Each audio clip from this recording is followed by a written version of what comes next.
Heller ikke selvom Mick van Buren laver 2 mål. Ankersen! Super i kasse! Hold derop!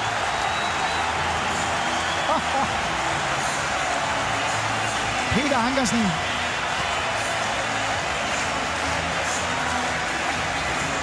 Men det er da helt vildt.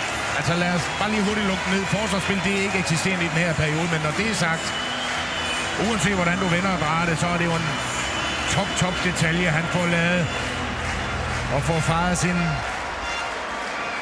landsholdsudtagelse. Altså prøv at se, vi kan ikke klage over, at der ikke er AGF'er nok. Der bliver lige tippet ind til ham, tager den med brystet og tæt på at være på baglinjen, så flugter han over et modsatte hjørne. Altså det her får ikke bedre. Jeg glæder mig til at se det mål i den her sæson, der er bedre end det her. Det er fantastisk. Det må saftsusme være godt for det her. Ekstraordinært. Ja, i sidste sæson blev vi beriget af en Yusuf Tutu-scoring fra den anden verden her på stadion. Klart årets bedste.